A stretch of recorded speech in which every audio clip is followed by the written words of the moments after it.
we think we're going to go gamify websites.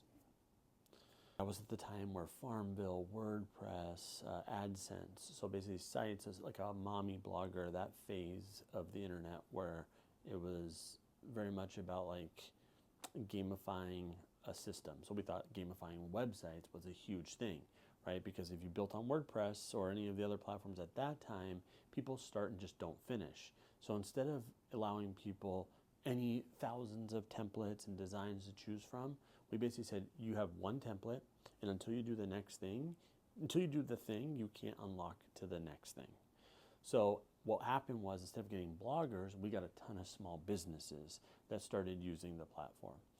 Well, those small businesses, we had no way to monetize them really, because at that time we were focused on splitting rev share with people who were going to be creating content. At the same time, we also were running out of money. So money basically ran out. We let everyone go in the company besides Dano, myself, and one other person. And at that time we said, shit, we kept showing up though. Huge lesson, show up, show up, show up. We showed up, and by fluke the phone rang, and it was a huge North American media company. At that time, media company, think newspaper, radio, yellow page, and TV companies who were selling traditional ad sales, a yellow page ad, a newspaper ad, a TV ad, a radio spot, and they wanted to get into digital. And since we were getting a ton of press at the time, they were like, hey, we want to start offering small business websites to people. We were like, oh my God, of course you can license our software. We never licensed software before. We were like, screw it, yes, let's do it. So we started licensing to media companies, and they really sold us. They were like, we have thousands of reps on the ground. We know how to sell, we know how to sell, we know how to sell websites. This will be easy, this will be easy. It was miserable. We licensed the software across every continent almost, from Japan to countries, Australia, Japan, UK, Canada, all through Latin America, South America, and all of these people had sales forces that they were going to deploy against our product to start selling digital. Imagine what happens. People walk into a small business, they say, hey, we can build you a website. Small business is like, great. So rep is like, hey, give me your logo. Small business doesn't know where their logo is. Hey, do you have any content about your business? Well, I have this brochure. And again, you can kind of see what happens. If the site isn't closed, they can close the sale, but not launch the site. We never got paid. So in those 10 years, Dano Rust, my co-founder, innovated the hell out of the platform, like the hell out of it. So what is it that we're trying to solve for? Convert. All of these businesses want leads. They want online orders. They want customers. They want customers, plain and simple. So what we started to do is analyze verticals, home services, financial, to understand, okay, what is the best conversion? Okay, what is the best lead? What's the best way to get the consumer to take the action on the site? Not necessarily what's the prettiest site, which a lot of people got confused with. Of course, we rearmed those media companies and said, hey, take these two sites into Local Plumber, right? Here's a site that's insanely pretty, and here's a site that drives new customers. Which one do you want? Obviously, 9 times out of 10 is we want the site that drives more customers. Well, how do you know it drives more customers? Well, when was the last time you drove to a plumber's location? You don't need the map on the home page of where the plumber is located. You need the phone number big and bold above the fold. You need a form if it's an appointment booking, or if it's someone that's maybe a project that might be a little bit more passive, a phone number if it's something that's super urgent, texting, all of this to load up on a mobile device as quickly as possible. So we started doing that with small businesses. At the same time, the media companies of the world started to implode a little bit or merge onto themselves. I mean, Yellow Pages, I don't even know if you're still getting them. Radio, TV, all started consolidating. Newspapers started consolidating. And so what they all had in common is they've been working with national brands forever, right? Forever. So think Edward Jones. They've been advertising in magazines, newspaper, Barron's. They have that relationship. They're trying to sell Edward Jones new digital stuff. Instead of saying, hey, DevHub, can you build small business sites? It's like, hey, can you build out 15,000 financial advisor sites? So we were like, oh my God, 15,000 sites ready at the jump. Now we're going to be rich.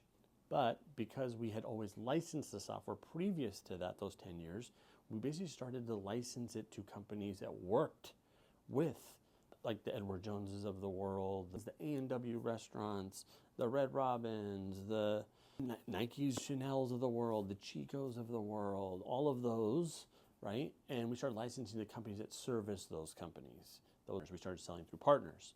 Pandemic hits. The first thing that gets shut off across most partners is anyone doing paid ads. Paid ads get shut off through the partners that resold DevHub. The partners that did paid ads, their paid ad budgets from the brands got shut off by like half or altogether. Guess what didn't get shut off? Websites. We were like, wait a minute. That was the first aha moment after almost 17 years. Again, now at that point, that was like 15 years, but you get it. So websites did not get shut off. We were like, that's interesting. That was the first aha moment. Second thing that happens, right? Those brands are going to the partners saying, hey, we want to add 10 more pages to our local page. We want to add 10 more pages to the site. We want to do this. And again, because everyone comes from software as a service land, at least the world I live in, tech land, investor land, investors, boards, PE firms, no one wants to do services. It should be like, you can't call Google, you can't call Facebook, you can't call anybody. That product should be self-serve. Well, meanwhile, some of our partners start losing huge brands. DirecTV, I'm not supposed to name drop. I'll do it for this video. Fuck it. Let's see what happens. Anyway, they lose like a DirecTV. And it's like, okay, well, that's interesting.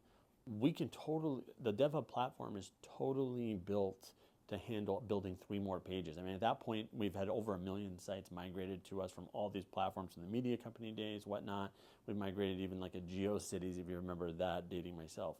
So we're like, that was the second aha moment. Third, we bought Brickwork Software, which had Nike, Chanel, Williams-Sonoma, Saks Fifth Avenue, David Yurman, like all the brands you're recognizing right now that might be connecting the dots of what DevHub does.